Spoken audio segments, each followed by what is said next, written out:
সেটা তো chief justice, honourable chief justice ঠিক করবে যে কী কমিটি করেছে না করেছে, সেটা তো ওনারা ঠিক করবেন। আলটিমেটলি যেটা মানে নিচের লেভেলে যেটা যারা ডিসাইড করবে, একদম মেন কোশ্চেন, কোর কোশ্চেন যেটা, সেটা যারা ডিসাইড করবে তারা ডিস্ট্রিক্ট জাজ, অ্যাডিশনাল ডিস্ট্রিক্ট জাজের লেভেলে। অতএব সেটাকে সুপারভিশন, সেটাকে ভালো করে করার জন্য অনারেবল চিফ জাস্টিস যেটা মনে করেছে সেটাই করেছে, ভালো হয়েছে তো। তাতে খায়রুল ইসলাম এবং শওকত মোল্লার ওপর হামলা,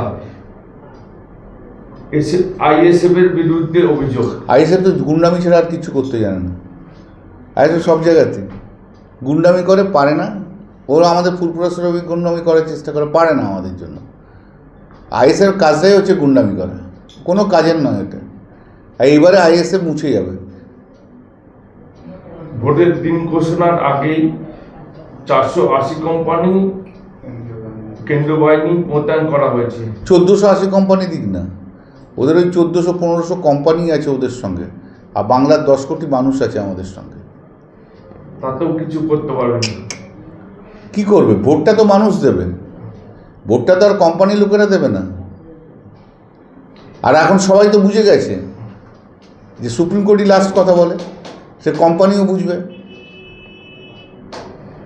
কালকে প্রতিকূল তৃণমূলে জয়েন দেওয়ার পরেই সে বলছে বিজেপিকে হারাতে পারে একমাত্র তৃণমূল। ঠিকই তো বুঝেছে, বিজেপিকে হারাতে পারে একমাত্র তৃণমূল কংগ্রেস, এছাড়া আর কিছু না। ঠিকই তো বলেছে। সেই মানসিকতা নিয়ে আসলে নিঃসন্দেহে ভালো করেছে, ও খুবই ভালো করেছে। তারপর অভিষেক তো জয়েন করিয়েছে। তবে একটা জিনিস এই প্রসঙ্গে যখন তুললে আমি তার একটা কথা বলি, সেটা হচ্ছে,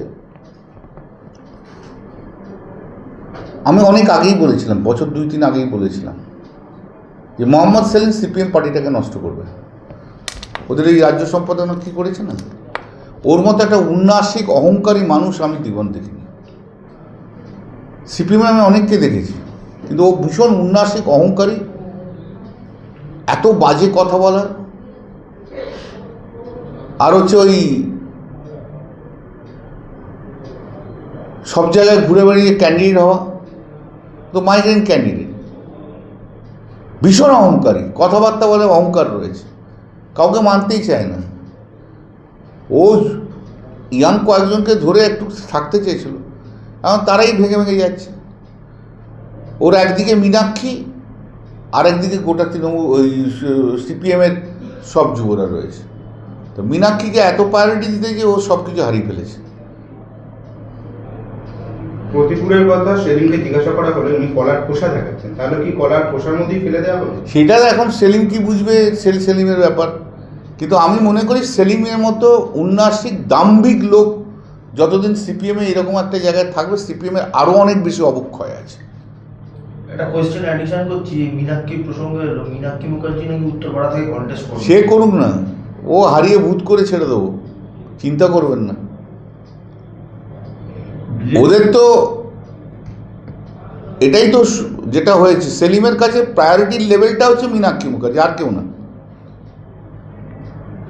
যার জন্য সিপিএমের অনেক তরুণ নেতা নেত্রীরা তারা ঘাড় ঘুরিয়ে নিচ্ছে। কেউ প্রকাশ্যে বলছে, কেউ প্রকাশ্যে বলছে না। আমিও তো কিছু খবর রাখি। ইয়াং ছেলেমেয়েদেরকে নিয়ে চলতে গেলে সবাইকে নিয়ে চলতে হয়, মানে পার্টিটা করতে গেলে সবাইকে নিয়েই চলতে হয়। কিন্তু তুমি একজনকে প্রায়োরিটি দেবে আর কাউকে দেবে না, সেটা তো হয় না।